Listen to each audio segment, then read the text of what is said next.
Salam sejahtera dalam kasih Tuhan kita Yesus Kristus. Selamat kita bertemu kembali jemaat Tuhan GPDI Geraha Anugerah dan anak-anak Tuhan yang menyaksikan video live streaming ibadah Paskah tanggal 12 April tahun 2020. Kiranya Tuhan memberkati kita. Dan kesempatan hari ini, pagi yang indah ini, saya akan membawakan satu kebenaran firman Tuhan yang menceritakan tentang kebangkitan Yesus, ya.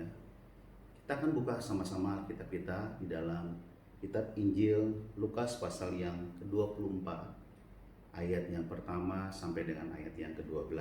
Saya bacakan ayat yang pertama. Tetapi pagi-pagi benar pada hari pertama minggu itu, mereka pergi ke kubur membawa rempah-rempah yang telah disediakan mereka.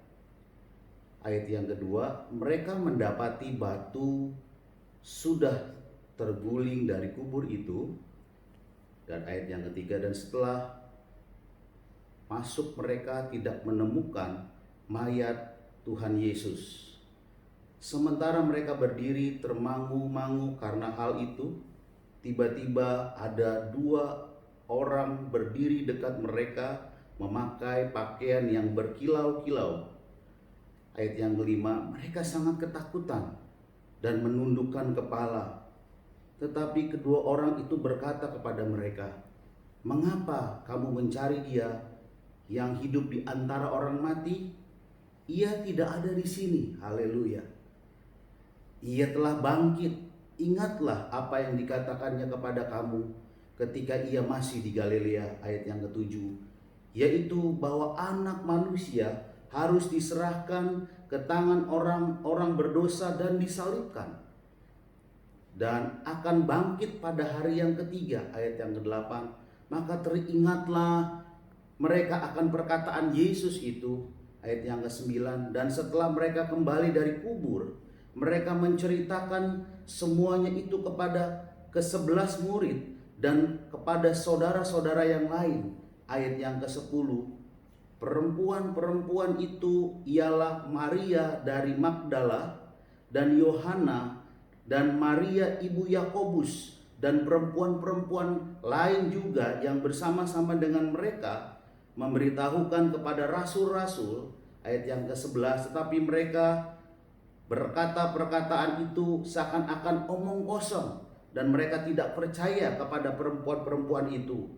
Ayat yang ke-12, ayat yang terakhir, sungguh pun demikian Petrus bangun lalu cepat-cepat pergi ke kubur itu. Ketika ia menyenguk ke dalam, ia melihat hanya kain kapan saja. Lalu ia pergi dan ia bertanya dalam hatinya apa yang akan terjadi pada saat itu. Puji Tuhan. Pagi-pagi benar, di ayat yang pertama, pagi-pagi benar di minggu pertama, ayat yang ke pasal yang ke-24 ayat yang pertama, di pagi-pagi benar pada pertama minggu itu, mereka pergi ke kubur membawa rempah-rempah yang telah disediakan mereka. Siapa yang pertama kali menyaksikan Yesus telah bangkit? Saudara-saudara, di sini sungguh sangat menarik. Yang pertama sekali melihat Yesus bangkit itu adalah wanita, perempuan, Maria dari Magdala, Yohana dan ibu dari Yakobus, serta perempuan-perempuan yang lain. Kita bisa lihat di ayat yang ke-10. Kita perhatikan, ya, ada berkat ternyata di pagi hari. Di pagi-pagi benar mereka sudah pergi membawa rempah-rempah yang telah disediakan bagi mereka. Rupa-rupanya wanita atau perempuan-perempuan ini menggenapi apa yang dilakukan para imam-imam dalam perjanjian lama. Para imam-imam itu mempersembahkan rempah-rempah, korban ukupan, wangi-wangian di bait suci setiap pagi. Seperti yang tercatat di dalam Keluaran pasal 30 ayat yang ke-7. Jadi pagi-pagi benar itu punya peristiwa yang tersendiri. Salah satunya kebangkitan Yesus di hari Minggu, ya. Hari yang pertama, ya, di pagi hari, ya. Dan Alkitab juga mencatat ada beberapa berkat yang diterima di pagi hari. Saya mencatat ada beberapa hal yang boleh saya sharingkan, yang saya sampaikan di dalam Kejadian pasal 22 ayat yang ketiga.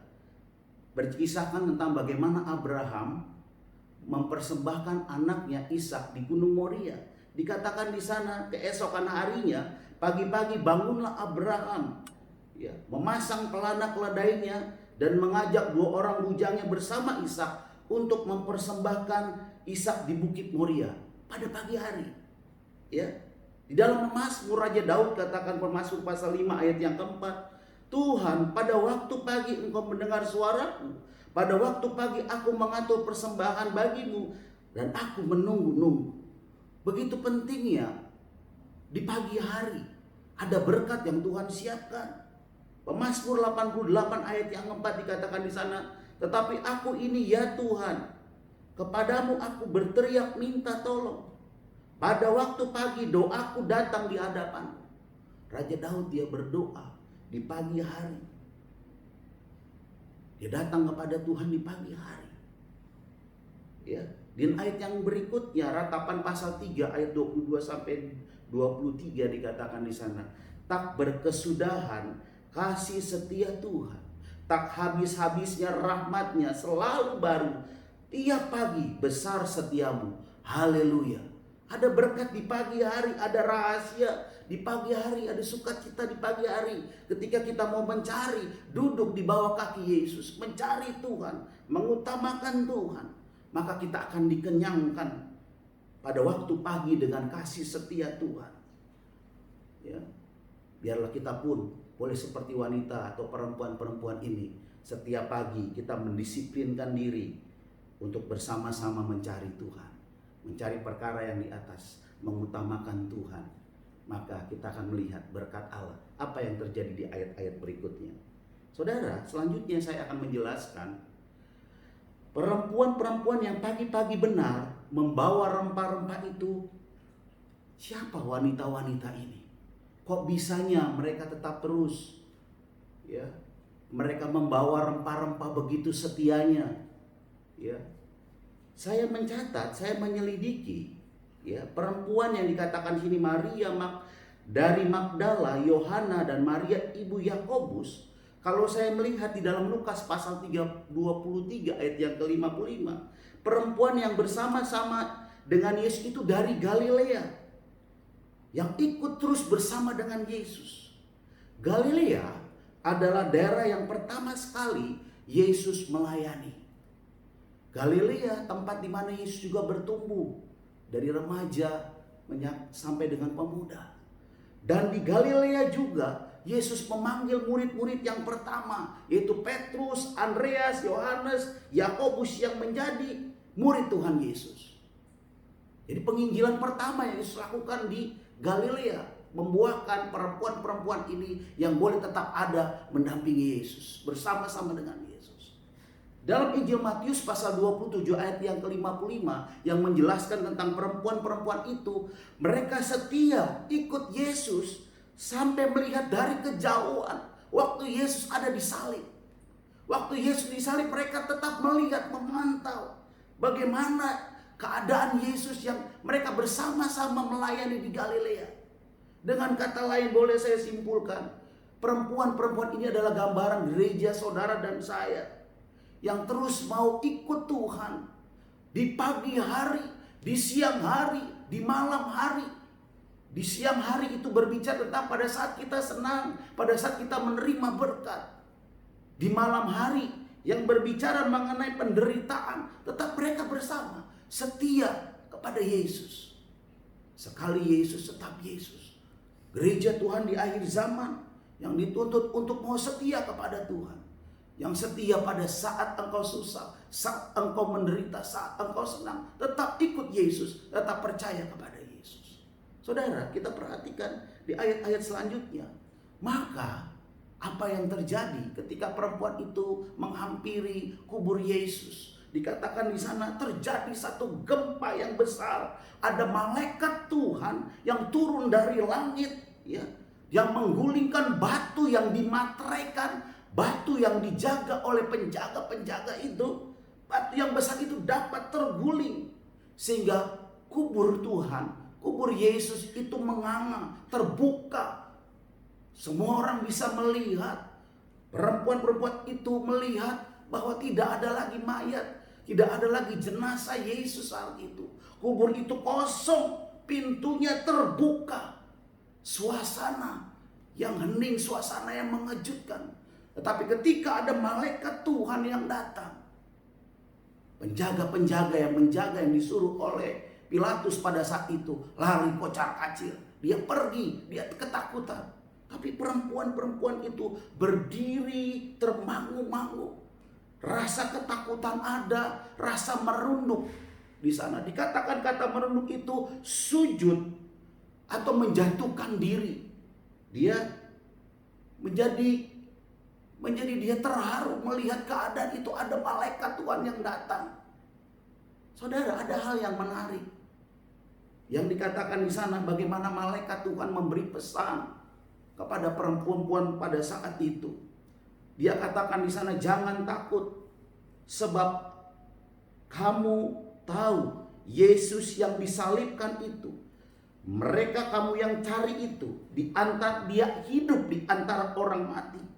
Yesus yang dia cari itu sudah tidak ada lagi di dalam kubur.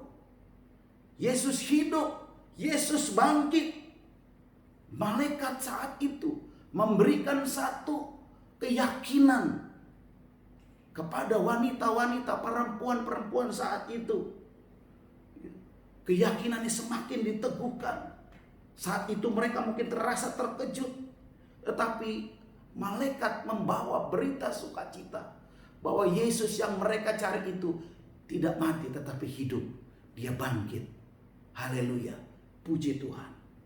Berita sukacita juga datang ketika waktu kelahiran Yesus. Malaikat menjumpai Maria yang merasa dirinya tidak mungkin terjadi. Aku ini belum bersuami.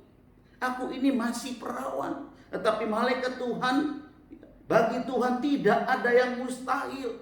Untuk Maria bisa dapat mengandung Yesus sebagai juru selamat akan dunia ini. Berita sukacita juga terjadi pada gembala-gembala yang di padang. Mereka memuji Tuhan, dia katakan damai sejahtera di antara manusia bagi mereka yang berkenan kepadanya. Sungguh amat beruntung perempuan-perempuan yang berjumpa dengan malaikat di sana. Menyaksikan kubur yang kosong.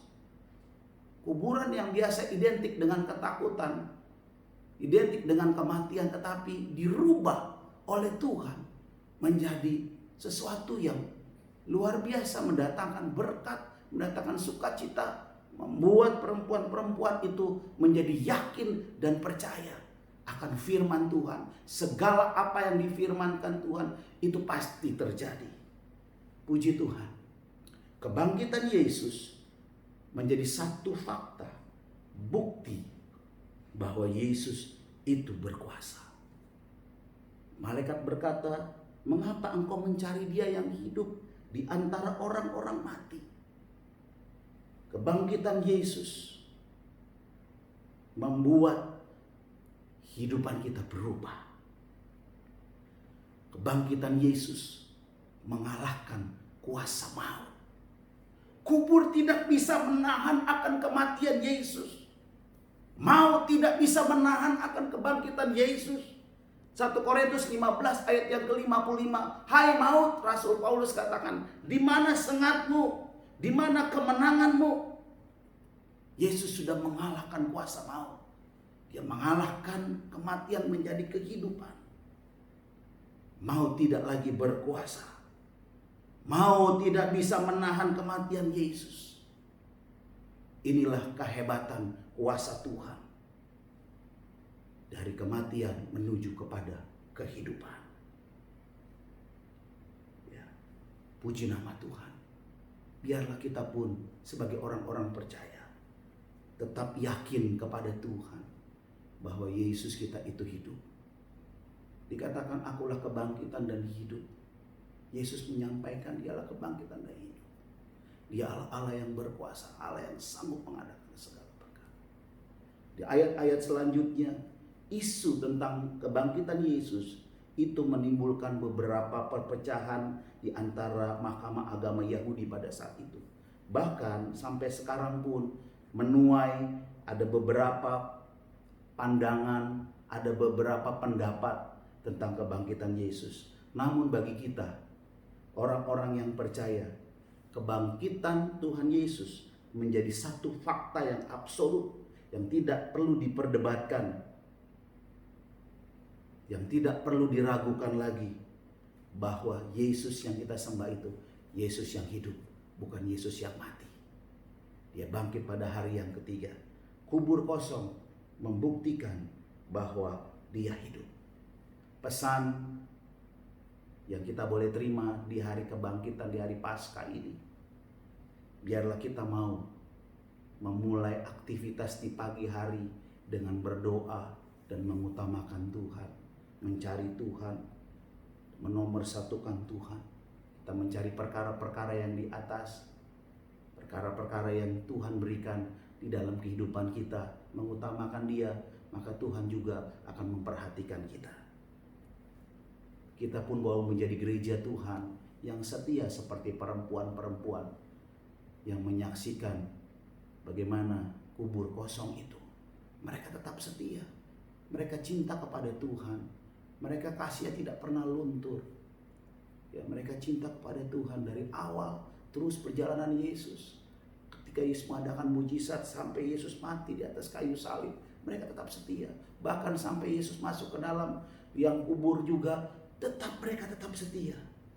Karena dia percaya bahwa Yesus itu adalah Yesus yang hidup, Yesus yang berkuasa. Diteguhkan iman percaya mereka ketika mereka bertemu dengan malaikat Tuhan. Mereka dikuatkan, mereka dimenangkan. Menjadi keyakinan bahwa dalam kehidupan kita, sesuai dengan 2 Timotius 1 ayat yang ke-7, sebab Allah memberi kepada kita bukan roh ketakutan, melainkan roh yang membangkitkan kekuatan, kasih, dan ketertiban. Kiranya kuasa kebangkitan ini di momen ini boleh menjadi bagian hidupan kita. Seperti wanita-wanita, tidak lagi menjadi takut, tetapi kita menjadi yakin dan percaya kepada Tuhan bahwa Yesus yang kita sembah itu adalah Yesus yang hidup, Yesus yang berkuasa, Yesus yang sanggup mengadakan segala perkara, Yesus yang sanggup menyembuhkan. Kuasa maut sudah dikalahkan, kematian sudah dikalahkan, karena kuasa Tuhan yang luar biasa. Kebangkitan Yesus juga memberikan satu pengharapan yang baru buat kita. Tidak perlu lagi kita perdebatkan, tetapi biarlah tetap kita mau yakin dan percaya, menaruh iman kita kepada Yesus, bertumbuh bersama-sama dengan Yesus di tengah-tengah dunia situasi yang semakin sulit ini. Biarlah kuasa kebangkitan itu menjadi bagian dalam kehidupan kita. Kita boleh kuat, kita boleh dilengkapi dengan kasih, dan diberikan dengan ketertiban. Hidup kita tertib dan teratur di dalam segala hal. Kiranya Tuhan Yesus memberkati kita. Berkat kebangkitan ini menjadi bagian buat kita itu semuanya. Puji nama Tuhan. Haleluya. Mari kita tundukkan kepala. Bapa di surga, Bapa yang kami panggil dalam nama Tuhan Yesus, kami merasakan berkat Tuhan yang begitu luar biasa di hari kebangkitan-Mu Tuhan. Kehidupan kami rasa diubahkan Tuhan, dibaharui Tuhan dengan Roh-Mu yang baru. Diberikan kemampuan Tuhan untuk mengatasi setiap persoalan-persoalan yang kami hadapi. Bagi pemirsa, bagi jemaat Tuhan, gereja Tuhan di GPD Igra Anugerah yang menyaksikan tayangan video ini, biarlah mereka lebih diteguhkan lagi oleh kuasa kebangkitan Tuhan. Tanamkan rasa percaya mereka seperti perempuan-perempuan yang menyaksikan akan kubur kosong itu, membuat mereka punya pengalaman pribadi. Dan hari ini juga Tuhan, dalam situasi seperti ini juga, Tuhan tetap menyertai kami, Tuhan tetap membela kami, Tuhan tetap memampukan kami di dalam segala perkara. Terima kasih Tuhan atas firman-Mu. Tanamkan firman-Mu dalam hati dan pikiran kami, untuk kami tetap berpegang teguh, semakin cinta akan Tuhan, berakar di dalam Tuhan. Kami tidak melihat lagi sesuatu yang kelihatan, tetapi kami melihat sesuatu yang tidak kelihatan, yaitu iman percaya kami memandang kepada Tuhan, melihat kebesaran keajaiban Tuhan di dalam kehidupan kami. Terima kasih Tuhan, terima kasih Bapa di surga. Kami akhiri ibadah Paskah pada hari Minggu ini yang diberkati Tuhan. Kiranya berkat damai sejahtera daripada Allah Bapa, cinta kasih sayang daripada anaknya yang tunggal Tuhan Yesus, serta persekutuan di dalam kuat kuasa Roh Kudus akan menyertai dan mengikat kami mulai hari ini, besok sampai Maranatha, Tuhan Yesus datang kali yang kedua. Dalam nama Yesus kami sudah berdoa dan mengucap syukur. Haleluya, amin. Puji Tuhan. Kiranya Tuhan Yesus memberkati kita. Selamat Paskah, Tuhan Yesus memberkati kita. Haleluya.